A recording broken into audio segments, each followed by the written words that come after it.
Welcome to Inside Urgent Care, the podcast that shares stories from within, you guessed it, the side of healthcare we all know and love, urgent care. This is the space for you to hear inside perspectives and authentic conversations from those working in the space. Hello, and welcome back to Inside Urgent Care, where we share inside stories and perspectives from those working in urgent care. I'm Samantha Wolf, Communications Director at the Urgent Care Association, and we're happy to be back with our second episode. Today's episode is Pediatrics and Summertime Safety. We'll cover the basics of pediatrics and urgent care, talk about specific initiatives, and share summertime safety tips. Today we're joined by Dr. Linda Gerberg. Dr. Gerberg is the lead pediatrician at Northwell Health Go Health Urgent Care. She and her team were the recipients of the Urgent Care Foundation Fall 2023 Original Research Grant for their work in empowering autism-friendly urgent care. She has been a presenter at the annual Urgent Care Convention and has an online presence herself as Dr. G. Welcome to the podcast, and thank you so much for being here today with us, Linda. Thank you, Samantha, very much for having me. Just a couple of notes before we get into the conversation. If you missed UCA's AI webinar series, I highly encourage you to check it out. You can find it in our Learning Center at urgentcareassociation.org. Okay, Linda, can you tell us a little bit about your story and what brought you to urgent care and pediatric urgent care specifically? Well, to go back, way back, when I was 3, I decided I wanted to become a pediatrician. And I feel I was influenced by my pediatrician at the time, Dr. Schiff. Believe it or not, I do remember him still. And the way he really made me feel comfortable and always made me feel better and reassured my first-time mother at the time.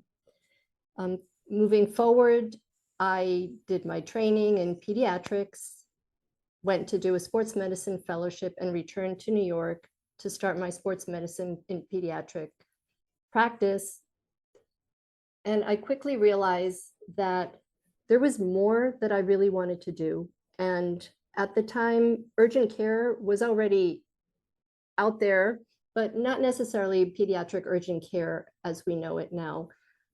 I was working in a children's hospital, and the opportunity arose to open up an urgent care within the hospital. And I quickly saw that I could use my pediatric skills as well as my sports medicine skills all in a pediatric urgent care. So can you share a little bit more about your path within working in pediatric urgent care and how that's been so far? Well, it's been a fantastic journey and one that has many more doors to open. I was able to see that in a pediatrician office, the children are familiar with the pediatrician, but when they come to us in pediatric urgent care, it might be a new environment, unfamiliar, and part of our role is to really reassure and make them feel safe and comfortable in a new setting, what potentially could be a new setting for them. My passion really comes from the fact that children are just incredibly resilient. They are full of energy, and they always inspire me to do more and learn more and really be an advocate. Our children are our future, and they are the potential for change, positive change in the world. And it really is a privilege to be able to be part of their lives. And I think that serving as their advocate allows me to help them really give them the best shot at growing into the best version of themselves that they can be, as well as supporting their family, their other siblings. So it's really an all-encompassing role that I am honored to be able to be a part of. Yeah, absolutely. And like you said, you're educating families too and impacting families. Parents aren't all experts on every aspect of their child's health. So that's huge. True, but parents know a lot. I always tell parents, you know your child. When they're a little hesitant, I think XYZ, I'm like, no, you're right. I believe you. Parents know their children best, and oftentimes they need to hear that, and they need that support and reassurance. I've also found that with pediatrics, a lot of times children really can't speak to you. So it's almost like a puzzle. You have to really go in there and read the patient and really be in tune with who they are and what they're feeling. Mm-hmm. And so rewarding when you put the pieces together. Exactly. So, from working in pediatrics, what brought you to pediatric urgent care? And how is that different from, kind of regular pediatric practice? Well, I realized when I was working in general practice and trying to build the sports medicine center that there was a gap. Children had their pediatrician, and then there was the emergency room. But there was a gap there when it was off hours, when it was in the moment that someone got sick or they injured themselves, and the patients and the parents found themselves at a loss as to where to go. And I realized as this pediatric urgent care started developing that that was exactly what was needed, a space where the parents could bring their children to get taken care of in the moment as they needed it. What are some things that you might get in your practice that you don't get in, say, a typical urgent care center, aside from the injuries being with kids? Or maybe that is the biggest difference. Well, I think there's a, not to sound cliche, but children are not just little adults. Mm-hmm. There's a huge difference between the needs of an adult and the need of a child. Children are still developing. They're changing physically, mentally, and there are huge emotional differences between adults and children. And as pediatric clinicians, we're really able to detect the growth and development abnormalities or any illnesses. We're able to provide them with the highly specialized care that they need. In a pediatric urgent care, as I had mentioned earlier, really we want them to feel as comfortable as possible when they're in a stressed situation, they're not feeling well or they've hurt themselves somehow, and when they come in, our pediatric urgent cares tend to have bright colors, pretty wallpaper. The staff is all pediatric trained. Our pediatricians are all part of the children's hospital system, and we're all connected to each other. So I think that really encourages children to feel most comfortable in an otherwise very anxiety-ridden setting. Do you have any examples of anything specifically that you might see at one of your centers that another center that doesn't focus on pediatrics may not see at theirs? In our urgent cares, the non-specific pediatric urgent cares also see children, and so we will see the similar types of uh, illnesses or injuries. I think the difference lies in us being more attuned to the children or understanding the nuances, welcoming them into a bright center. They feel engaged with whatever the differences may be, the colors, the wallpaper, and the staff. Everybody in a pediatric urgent care is specialized in taking care of children. So I think that's the main difference. You mentioned that, parents can bring kids to a regular, quote unquote, urgent care center. So, do you have any recommendations maybe if, okay, this could be treated at a regular urgent care center, but for this, you really should go to a pediatric urgent care center? Is there anything like that? Or is the line kind of pediatric centers are there for children? If you have one available to you, you should be going there no matter what. Many parents actually seek out our pediatric urgent care centers because they know that they'll be able to work with the clinicians who specialize in providing care for the young patients with, of course, non-life-threatening injuries and illnesses. And really, kids tend to be more comfortable in an urgent care that has been designed with the unique need of kids in mind. And that will already, in and of itself, make the visit that much easier in terms of addressing the needs of the child. That makes total sense.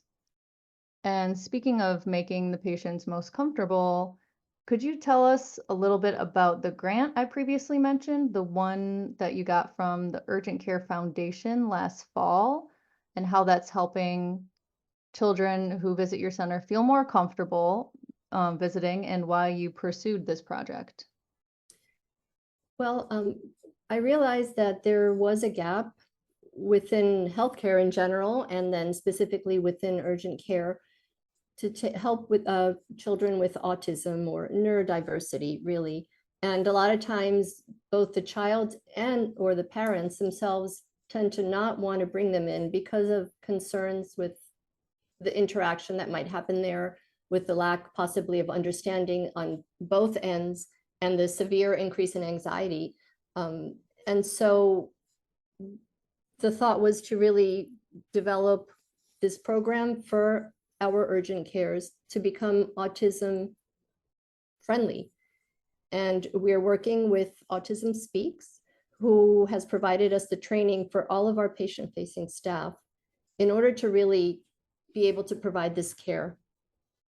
We're also doing some modifications within our centers to include sensory modifications, because the main deterrent is the waiting room. That's where, the patients will develop increasing anxiety, and things might go in the wrong direction. Just the waiting room, the crowdedness, the loud noises. So in developing a sensory room where a patient can wait comfortably until it's their turn, with soothing scenes, we have some educational material that will help a child really walk through a visit in an urgent care so they can understand what's going to happen. And that really will help to alleviate the anxiety. As well, we want our staff and clinicians to understand, beyond being aware, also to understand, which is why this training has been so important, understand how to interact with people in general, really. And overall, we want to create an improved and safe experience for our neurodiverse patients. Yeah, that's fantastic work that you're doing. And you kind of alluded to it, but is the work that you're currently doing now, is that something that could be expanded for all urgent care centers to incorporate? Is that the goal down the road? Would you like to share your findings? Yes, that is our goal. We've started initially with our pediatric centers, and we plan to expand to roll out to all the centers that we have currently in New York, which are over 60 at this point, and as well nationally to our other Go Health markets, and as well nationally to all urgent care centers. I feel this is a really important aspect of urgent care that really needs to be addressed nationally. And we've just started the project really with the training, and it's been extremely well received. The people are very excited about it. Our patients are really happy, and they feel so welcomed. It makes them not fear going there. Instead of saying, oh, let's just wait another day, they're much quicker to come to see us if they feel there's a medical need. So we're hopefully eliminating that barrier. And yes, we're starting with the pediatric centers, but we plan to expand. Oh, that's great. With all the great work you're doing, it has me wondering, who do you think would work well in a pediatric urgent care? Like if somebody's out there listening who might be interested in going into the medical field or is already and might consider a transition, who would be a good person? Who would you like to see beside you on your team? And further to that point, what are some roles out there that people might not be familiar with? I would say that anyone who really likes to work with children, and that pretty much is, I would imagine, everybody. I have found that some people who are not used to interacting or working with children in that level have some concerns or possibly even fears. And really, after one or two times of really working alongside a pediatric specialized person, whether a physician or any staff member who's used to working with children, they quickly realize how impactful, how fun it is really, and how special children really are, and how they can really bring a smile to your face, and how you can help them in such huge ways. So I think it's really a matter of experience and being exposed. In terms of roles that we have in pediatric urgent care, of course, the pediatrician or the pediatric PA or nurse practitioner, child life is a very important part of that. And anyone with any child life experience would fit very well in pediatric urgent care, even if their role isn't necessarily in child life, whether they're a medical assistant or we have paramedics who actually have come to us, and while they hadn't originally trained in pediatrics, they quickly learned and now that's their passion. Oh, that's really interesting. I wouldn't have thought that, honestly. Yes.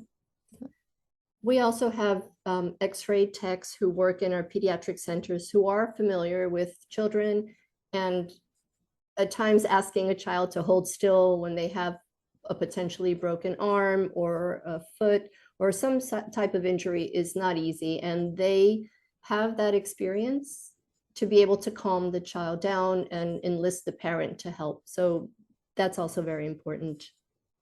Yeah, that's a great point, because I'm sure it's hard enough to get an adult to sit still for an x-ray sometimes, let alone a child who doesn't maybe doesn't fully understand the situation or exactly. Or they're scared by the big machine or the beeps and they don't feel well.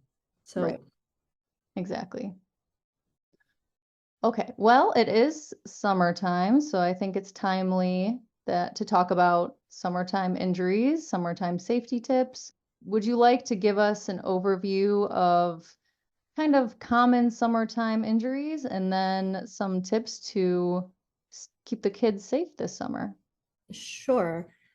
Well, in the summer, lots of outdoor activities, of course, and with that comes this set of injuries, sprains, strains, broken bones, of course, and as well sunburns, dehydration, insect bites. And so all of these are important to be aware of as the summer arrives and children want to be outdoors. I also really wanted to emphasize swimming safety as a very, very important topic that everyone should be aware of for children and in general. Drowning is one of the #1 causes of death in children, and it's typically called silent drowning because it can happen within 10 seconds and there's been no splash, there's been no cry for help. It's just a very silent and concerning occurrence. And so what I like to really, I found this mnemonic really useful, is the ABCs of safe swimming. So A stands for adult supervision at all times and within arm's reach. So really you have to be able to pretty much reach and touch the child. B stands for barriers. Make sure any pool has a fence that is at least 5 feet high, has a locked gate that clearly latches, and that's very important. Also C, clutter-free. Make sure the deck or the area surrounding the pool is free so that it allows for a clear sight to the water and to the children. And as well, train in CPR. Just basic CPR is very important. And then S is swim lessons. As soon as your child is old enough, start getting them swim lessons so they can also help defend themselves. That doesn't mean they should be left alone ever, but at least they have the basics for that. So those are really very important points to always remember. And if you're in an open body of water, same thing applies. Yeah, those are great points. And would you recommend any flotation devices? Is that a good tip as well? Those are not recommended because it provides a false sense of safety for the child. And in a moment that they don't have it, they just enter the water thinking that they'll float, and they won't. So really, those are not useful or recommended. If you're going to be swimming in an open body of water, or of course, if they're on a boat, they should wear a life jacket from the minute they're able to crawl, pretty much, up until they're teenagers, and possibly then even they should never be really swimming alone. They should always have a companion with them. Mm-hmm. So teenagers, should be okay as long as they're strong swimmers, but they should always be told never to enter water alone. At least always have a friend with them at that point. Exactly. Yeah. Yeah. Do you have any other summertime safety tips for us? We all need to protect from the sun, and children are particularly vulnerable. So always make sure that they're applying sunscreen at all times. Kids can get a sunburn in as little as 10 minutes. And even 5 sunburns over a lifetime can double the risk of skin cancer. So it's very important that they always have sunscreen on when they're playing outdoors, and make sure it's SPF of 30 or higher, and preferably zinc oxide based, but not necessarily. Whatever you have is good to put on your kid as long as it's 30 or higher. Make sure they reapply it also, if possible, every 2 hours, and always after swimming. Another thing that's really that can be very helpful as well is if they can, you can put, the rash guard shirts or shorts or bodysuits that have protection against the sun. That's an easy way to really make sure that they don't get a sunburn. If they were to get a sunburn, then you can use any moisturizer with aloe vera to calm the burn down. You could even use a over-the-counter hydrocortisone cream, and any of the over-the-counter Tylenol or Motrin type medications, and a cool bath. Don't pop the blisters if they get blisters. I also, especially now that we're experiencing a heat wave, want to make sure that children are staying hydrated. Kids need 5 to 8 cups of water every day, and oftentimes they're so busy running around that they forget to drink, especially if they're at camp, and they might forget. So make sure that your child drinks a full cup of liquid before they go off in the morning. Give them water bottles. If they're too little to really know, then you can mark the water bottle with lines and tell them, I want to make sure that you drink below the line. And that way you can hopefully ensure that they're able to, keep up with the hydration, because a dehydrated child is really, can be a concern. If you feel that your child has been outside and hasn't been keeping up, and you see some signs of dehydration, such as very, very, very thirsty, they're not urinating enough, or their urine is very dark colored, they're fatigued, they feel dizzy, or they seem confused, that might be a sign of more serious dehydration. And those children, you need to seek medical attention for them. So just to keep an eye on that. And really, that's it. Insect bites, we also have to be aware of those. Some children can experience allergic reactions. So just if you're going to be out and about on a hike in the woods or an area where there might be a lot of insects, try to apply insect repellent. DEET is recommended for children, and just make sure that they're protected. That's such a good tip with the lines on the water bottle, because you can tell kids to drink water all day, but they'll probably tell you, oh, I did. And you're like, I have no way of really gauging that. Aging, right. And they like that. It engages them as well in the action of drinking their water. Exactly. Yeah, that's a really good tip. Well, thank you so much, Linda. And before we wrap up each episode, we do end on a urgent care story, which is, it could be fun, funny, sweet, interesting, just a little sneak peek into the behind the scenes of working in urgent care. And I hear that you do have one to share with us today, Linda. Is that right? Yes, I do. I have a lot. But one that somehow stuck in my mind was a few years ago. A little girl came in crying. She had fallen off a swing and had what looked like a broken arm. It was Thanksgiving Day, and the mother was very stressed with the pain and concern for her child. And as well, she had a house full of guests coming and a turkey cooking, and it just was a very difficult situation. And in that moment, her pediatrician office was not available, and she was concerned with going to the ER, a long wait time. So she came to us, and we were able to x-ray the arm. It was broken, and we were able to splint the arm. I was able to reach out to our pediatric specialists or pediatric orthopedists who are also connected to our urgent care and discuss the case, review the x-rays with the orthopedist, and set up an appointment as well for the following few days so that they could further take care of her. And they left. And the next day I was working again, and in they came with a pumpkin pie that the little girl had insisted her mother bake to bring back to us. She wanted us to really experience Thanksgiving. She said, "You took care of me yesterday, and I wanted to tell you thank you." And they brought this delicious pumpkin pie to us the next day. So that really touched myself and all the staff that was there, the x-ray tech, the medical assistant, the paramedic. They really, it really was an uplifting moment. It really was touching.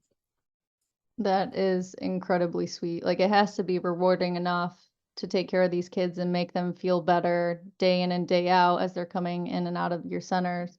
But then that type of follow-up, that would totally make me tear up. It's incredible. It's special. Although honestly, on a daily basis, when these little ones that are barely speaking turn around and say, "Thank you, doctor," that is just such an uplifting moment. Really, it's incredible. Or even the smile of a baby that's not talking, and they just give you the biggest smile when you've helped them. It really is special. That's very touching. All right. Well, thank you so much, Linda. And we'd love to hear your urgent care stories, listener. And remember, these will remain anonymous if you're not a guest on the podcast sharing them yourselves. So please don't divulge any identifying details or information, and contact information to submit them are in the show notes. Okay, well, thank you so much for being here with us today and sharing all of your experience and expertise.